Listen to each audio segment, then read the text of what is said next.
Opgaven lyder: ved Bjørnæsskolen er der en bakke. Jeg kan på min cykelcomputer måle, at bakken er 380 meter lang på den skrålede. Ved starten af bakken kan jeg med mit kilometer måle vinklen til 7 grader.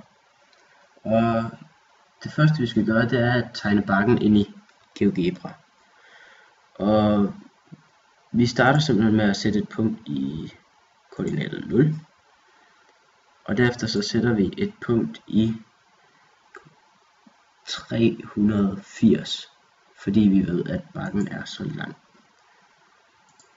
Så sætter vi et linjestykke mellem punkterne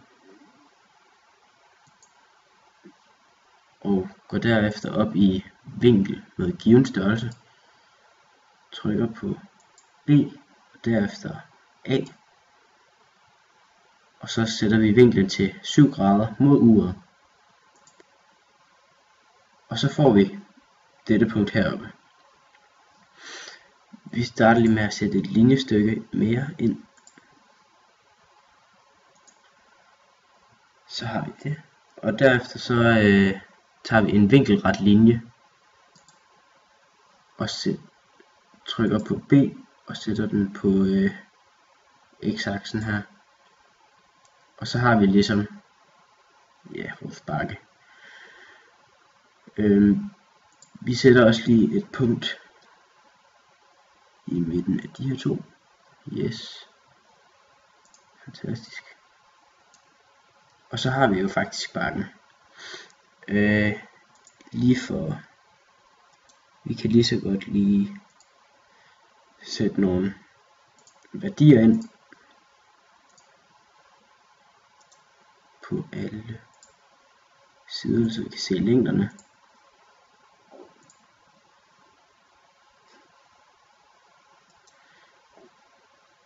Yes.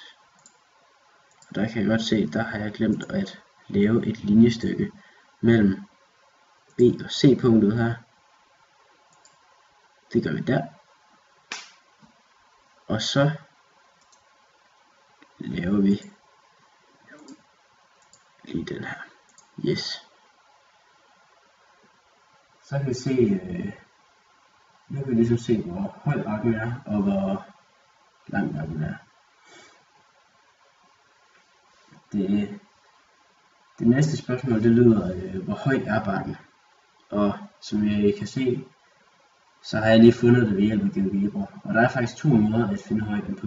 Og den første, det var ligesom den jeg brugte, med bare at sætte et linjestykke ind, og så regner GeoGebra selv højden ud på det. Den anden måde, det er ved hjælp af trigonometri. Og måden man regner det ud på, det er ved at finde sin lommeregner. Så skal man skrive vinklen, som i det her tilfælde er 7. Og så 7 sinus, 7 grader sinus,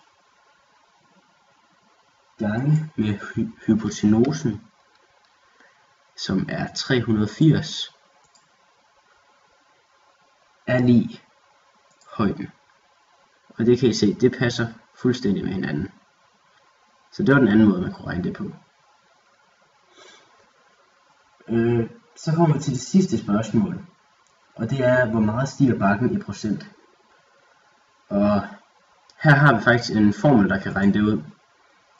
Og den formel, den hedder højden divideret med den vandrette linje, altså den nederste linje her, gange 100. Og det vil så give stigningsprocenten. Og hvis vi sætter hvis vi sætter vores tal ind her, så er det højden 46,31 divideret med den vandrette længde her, 377,17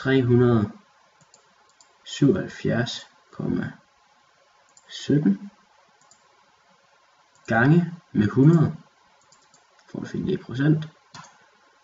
Og her har vi så svaret 12,28% stiger bakken med. Jo.